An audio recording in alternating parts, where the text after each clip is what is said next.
السلام علیکم ورحمۃ اللہ تعالی وبرکاتہ۔ محترم حضرات، میں آپ کا خادم فیاض علی قادری رضوی، خطیب و امام مسجد گلشن بغداد، گوئن پور، بنگلور۔ بہت سارے حضرات لاک ڈاؤن کے اس ماحول میں کنفیوژن میں ہیں کہ ہم عید کے موقع سے کیا کریں، جبکہ حکومت کی جانب سے نماز عید میں بھیڑ اکٹھا کرنے کی مسجد میں یا عیدگاہ میں اجازت نہیں ہے۔ جو مختصر لوگوں کو 4 سے 5 لوگوں کو جو اجازت دی گئی ہے حکومت کی طرف سے، تو اسی پر اکتفا کرنا ہے اور بھیڑ بھاڑ اکٹھی نہیں کرنی ہے۔ تو لوگ پریشان ہیں کہ آخر ہم نماز عید کیسے ادا کریں، کیا ہمیں نماز عید پڑھنی ہے یا اس کا کچھ بدل ہے؟ تو دیکھیے، عیدین کی وہی شرائط ہیں جو جمعہ کی ہیں، اور شرائط جمعہ میں سے یہ ہے کہ اسلامی مملکت ہو تو بادشاہ اسلام جمعہ قائم کر سکتا ہے، اور جہاں پر مملکت اسلامیہ نہ ہو، اسلامی ملک نہ ہو، تو شہر کا بڑا عالم جمعہ قائم کر سکتا ہے، یا اس کا معزون جس کو وہ اجازت دے، یا جس کو لوگ امام مقرر کر لیں۔ اس کے علاوہ گلی گلی میں، محلے محلے میں نہ جمعہ قائم ہو سکتا ہے، نہ عید کی نماز قائم کی جا سکتی ہے، نہ عید کی جماعت بنائی جا سکتی ہے۔ ایسا نہیں ہو سکتا جیسے کہ جمعہ کے حوالے سے حضور صدر الشریعہ علامہ مفتی امجد علی خاں رحمۃ اللہ تعالی علیہ نے بہار شریعت حصہ 4 جلد اول میں ارشاد فرمایا ہے کہ ایسا جمعہ کہیں سے ثابت نہیں کہ 2-4 لوگ مل کر کسی کو امام بنا لیں اور اپنے طور سے نماز جمعہ قائم کر لیں۔ تو اس طرح کا جمعہ کہیں ثابت نہیں ہے۔ تو ایسے ہی نماز عید بھی اس طرح سے نہیں ہو سکتی کہ 2-4 لوگ مل کر جسے چاہیں امام مقرر کر لیں۔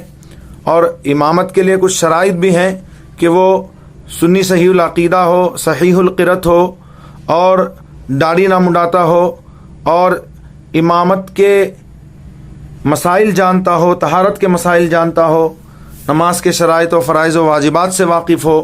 اس طرح کے مسائل ہیں۔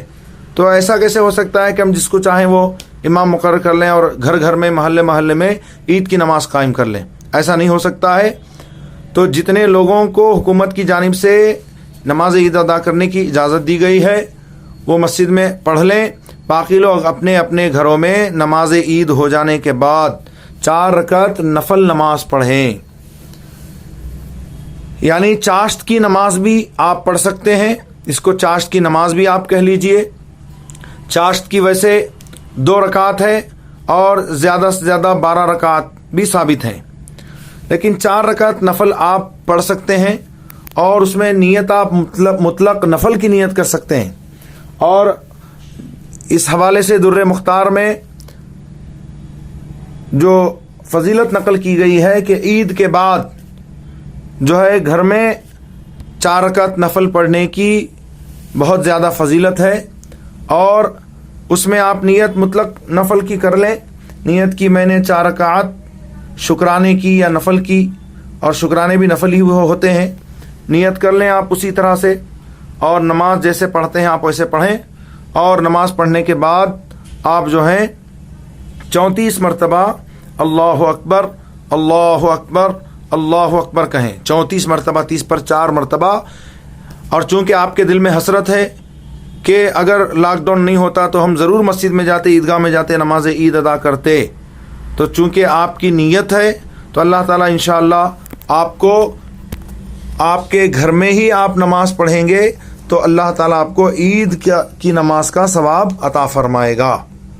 اور باقی جو چیزیں ہیں، عید میں غسل کرنا، نئے کپڑے ہوں تو نئے ورنہ دھلے ہوئے پہننا، مسواک کرنا، خوشبو لگانا، حجامت بنوانا، انگوٹھی پہننا، اور عید الفطر میں عیدگاہ جانے سے پہلے چند کھجور کھا لینا، مگر یہ کہ طاق ہوں 3، 5، 7 ایسے۔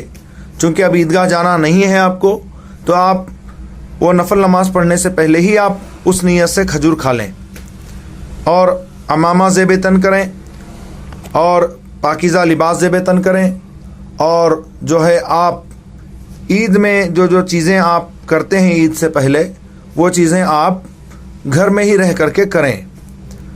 اور چونکہ عید کے دن فجر کی نماز مسجد محلہ میں پڑھنا یہ مستحب ہے، اچھا ہے، اور چونکہ اس ماحول میں آپ کو مسجد میں جانے کی اجازت نہیں ہے تو آپ فجر کی نماز بھی گھر میں پڑھیں، ادا کریں، اور ایک دوسرے کو مبارکبادی بھی دے سکتے ہیں کہ عید مبارک، اس میں کوئی حرج نہیں ہے، لیکن حتی الامکان مصافحہ و معانقہ سے آپ گریز کریں، پرہیز کریں تو زیادہ بہتر ہوگا۔ اللہ تبارک تعالی ہم سب کو توفیق عطا فرمائے اور اس کرونا وائرس وبا کو دور فرمائے اور تمام عالم اسلام کو اس سے امن و عافیت عطا فرمائے۔ السلام علیکم ورحمۃ اللہ۔